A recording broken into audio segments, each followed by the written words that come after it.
ब्रह्म सुख भोगी श्री जनक जी का भगवत प्रेम। मिथिला नरेश महाराज जनक जी के विषय में यह बात जगत प्रसिद्ध है कि जनक जी जीवन मुक्त महापुरुष थे, सदा ब्रह्म सुख में निमग्न रहते थे। इस आत्म स्थिति में उनको देह तक का भी भान नहीं रहता था, देह में रहकर भी देह से अलग थे, इसलिए विदेहराज कहलाते थे। जागतिक सुख दुख आदि द्वंद्वों से मुक्त हो चुके थे, माया के आकर्षण से सदा के लिए छूट चुके थे। आप परमहंस शुकदेव आदि मुनीश्वरों के भी शिक्षा गुरु थे।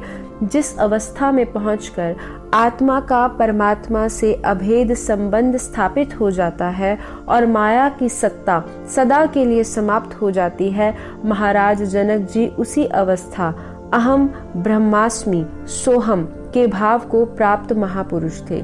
बड़े बड़े योगी, ऋषि, मुनि, ज्ञानी व तपस्वी जिस मुक्ति की कामना करते हैं, वह मुक्ति जनक जी को जीते जी सहज प्राप्त थी। ऐसे ब्रह्म सुख भोगी विदेहराज श्री जनक जी जब पहली बार महामुनि विश्वामित्र के साथ आए श्री राम जी और श्री लक्ष्मण जी के दर्शन करते हैं तो उनके नेत्रों में जल भर आया, आनंद के आंसू उमड़ पड़े और शरीर रोमांचित हो उठा। राम जी की मधुर मनोहर आनंद घन मूर्ति को देखकर विदेह जनक विशेष रूप से विदेह हो गए। भय सब सुखी देखी दो भ्राता, बार विलोचन पुलकित गाता। मन को राम प्रेम में मगन जानकर श्री जनक जी ने विवेक ज्ञान का आश्रय लेकर धीरज धारण किया, अपने सहज स्वरूप को संभालने की असफल कोशिश की। प्रेम मगन मन जान नृप, करि विवेक धरि धीर, बोलियो मुनिपद नाय सिर, गदगद गिरा गंभीर। मुनि विश्वामित्र के चरणों में सिर झुकाकर गदगद प्रेम भरी गंभीर वाणी से कहा, हे नाथ कहिए, ये दोनों सुंदर बालक कौन हैं? ये मुनि कुल के आभूषण हैं या किसी राजवंश के पालक, अथवा जिसका वेदों ने नेति कहकर गान किया है? कहीं वह ब्रह्म तो युगल रूप धरकर नहीं आया है? कहूँ नाथ सुंदर दो बालक, मुनिकुल तिलक की नृपकुल पालक। ब्रह्म जो निगम नेति कहीं गावा, उभय भेष धरि की सोई आवा। उपरोक्त दोहे में जो गिरा गंभीर शब्द आया, इसका अर्थ यही है कि जनक जी जो कहने वाले हैं वह गंभीर रहस्यमय गूढ़ वाणी है, वह साधारण अर्थ लिए नहीं है। वह गंभीर वाणी क्या है? वह है ब्रह्म जो निगम नेति कहीं गावा, उभय भेष धरि की सोई आवा। यहाँ नेति शब्द ही अपने में बहुत बड़ा रहस्य छिपाए हुए है। यदि नेति शब्द को हटाकर अर्थ करें तो अर्थ होगा ब्रह्म जो निगम कहीं गावा, उभय भेष धरि की सोई आवा। जिसका वेदों ने गान किया है, कहीं वही ब्रह्म तो युगल राम लक्ष्मण रूप धरकर नहीं आया, लेकिन वेदों ने जिस ब्रह्म का गान किया है उस ब्रह्म का तो जनक जी को पूर्ण अनुभव है, उसका तो साक्षात्कार वह आत्म स्वरूप में कर चुके हैं और अहर्निश उसी में डूबे रहते हैं। उस ब्रह्म में तो कहीं आज तक यह साकार सुंदर रूप नहीं दिखा और ना ही कभी ऐसा सुख मिला जो इनके दर्शन से आज प्राप्त हुआ है। इसका अर्थ ये हुआ कि यह सुख उस ब्रह्म सुख से भी विलक्षण है, यह सुख उस ब्रह्म सुख से भी बढ़कर है। इस सुख ने तो ब्रह्म सुख मुक्ति के सुख को भी फीका कर दिया। अब यहाँ नेति शब्द पर ध्यान दें। नेति का अर्थ है न इति, अर्थात समाप्ति नहीं, इससे आगे भी है।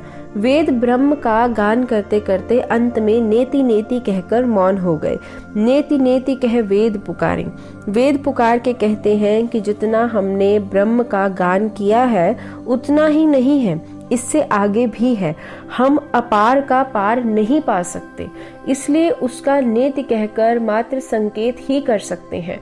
परम ज्ञानी महाराज जनक जी विचार करने लगे, ब्रह्म जो निगम नेति कहीं गावा, उभय भेष धरि की सोई आवा। वेदों निगम ने ब्रह्म के जिस रूप का नेति कहकर संकेत से गान किया है, कहीं वही ब्रह्म तो नहीं है यह दोनों सुंदर भेषधारी। यहाँ एक बात ध्यान देने की है कि जनक जी ने पहले कभी श्री राम जी के दर्शन नहीं किए और ना ही कभी किसी संत से श्री राम जी का यह रहस्य जाना। फिर जनक जी ने ये कैसे जाना कि श्री राम ब्रह्म से भी विलक्षण पर ब्रह्म है? यह रहस्य स्वयं जनक जी के मन ने ही बता दिया। वह कैसे, उसका उत्तर स्वयं जनक जी के मुख से ही सुनिए। सहज विराग रूप मन मोरा, थकित होत जिमि चंद चकोरा। जनक जी विश्वामित्र जी से कहते हैं, मेरा मन जो स्वभाव से ही वैराग्य रूप बना हुआ है, राम लक्ष्मण को देखकर इस तरह मुग्ध हो रहा है जैसे चंद्रमा को देखकर चकोर। जिस मन ने ब्रह्म सुख का अनुभव कर लिया, वो भला मायामय संसार की किसी वस्तु, व्यक्ति व परिस्थिति से क्यों आकर्षित होगा? लेकिन आज ब्रह्म सुख का भोगी मन बरबस ब्रह्म सुख को त्याग कर इन दोनों को देखने लगा है। इतना ही नहीं, इनसे प्रेम भी करने लगा है। इन्हीं विलोकत अति अनुरागा, बरबस ब्रह्म सुख ही मनु त्यागा। यहाँ बरबस का अर्थ है मना करने पर भी ना मानना, रोकने पर भी ना रुकना, अर्थात जबरदस्ती। जनक जी अपनी निर्मल बुद्धि से अपने मन को राम से हटाकर ब्रह्म सुख में लगाने लगे। लेकिन आज विदेहराज का मन, जो हमेशा बुद्धि के अधीन रहकर ब्रह्म सुख का अनुभव करता था, वह हाथ से निकल गया। क्यों? क्योंकि मन का स्वभाव है, जहाँ इसको अधिक सुख मिलता है, यह वहीं जाता है। इधर जनक जी तर्क देते हैं कि मेरा मन सहज ही विराग रूप है, माया में जा नहीं सकता। यदि यह ब्रह्म सुख को बरबस त्याग कर राम जी का अनुरागी हो गया, तो इसका अर्थ ये हुआ कि राम मायातीत ही नहीं, बल्कि ब्रह्म से भी परे साक्षात पर ब्रह्म है, जिसका वेदों ने नेति कहकर गान किया है। इसलिए इनको देखते ही अत्यंत प्रेमवश होकर मेरे मन ने बरबस ब्रह्म सुख को त्याग दिया है। यहाँ एक बात और समझने की है। जब जनक जी अपने मन पर विश्वास करके कहते हैं, सहज विराग रूप मन मोरा और ब्रह्म जो निगम नेति कही गावा, फिर क्यों महामुनि विश्वामित्र जी से पूछते हैं कि यह दोनों सुंदर बालक कौन है? महाराज जनक अपने अनुभव के आधार पर बोल रहे हैं, ना कि किसी सुनी हुई बात के आधार पर, क्योंकि सुनी हुई बात पर पूर्ण विश्वास नहीं भी हो सकता। ऐसा भी नहीं है कि विदेहराज महाराज जनक जी महामुनि विश्वामित्र जी से अपना अनुभव छिपाकर कपट पूर्ण पूछ रहे हैं। जनक जी तो कहते हैं, हे मुनि, मैं आपसे सत्य निश्चल भाव से पूछता हूँ, हे नाथ बताइए, छिपाव ना कीजिए, यह दोनों सुंदर बालक कौन है? ताते प्रभु पूछऊं सती भाओ, कहहु नाथ जनि करहु दुराओ। विश्वामित्र जी से श्री राम लक्ष्मण के संबंध में पूछने का कारण यही है कि साधक हो या सिद्ध, किसी को भी मन मति पर पूर्ण विश्वास नहीं करना चाहिए। अपने मन के ऊंचे से ऊंचे अच्छे विचारों पर भी संतों की मोहर लगवा लेनी चाहिए। इसके बाद ही अपने मन व विचारों पर पूर्ण विश्वास करना चाहिए। इसलिए संतों से अपने मन के अच्छे बुरे विचारों को बता देना चाहिए। जो साधक गुरु से छिपाव करता है, उसे कभी भी पवित्र विवेक की प्राप्ति नहीं हो सकती। होई न विमल विवेक उर, गुरु सन किए दुराव। जब साधक में कोई दुराव छिपाव नहीं होता, तब संत भी कुछ दुराव नहीं रखते, सब रहस्य खोलकर बता देते हैं। गूढ़्यो तत्व न साधु दुरावही, आरत अधिकारी जह पावही। इसलिए जनक जी के पूछने पर विश्वामित्र जी ने राम लक्ष्मण के संबंध में जनक जी की बात की पुष्टि करते हुए सांकेतिक भाषा में हंसते हुए कहा, हे राजन, आपने ठीक यथार्थ ही कहा, आपका वचन झूठा नहीं हो सकता। कह मुनि विहसी कहो नृपनिका, वचन तुम्हार न होई अलीका। इस प्रकार मुनि से सुनकर ही जनक जी को मनमति पर पूर्ण विश्वास हुआ कि राम साक्षात पर ब्रह्म है। इसलिए अब तक जो मन को राम जी से रोकने की कोशिश कर रहे थे, अब वही जनक निसंकोच बार बार श्री राम जी के दर्शन करते हैं। प्रेम के कारण शरीर पुलकित होने लगा और हृदय में और अधिक उत्साह उमड़ने लगा।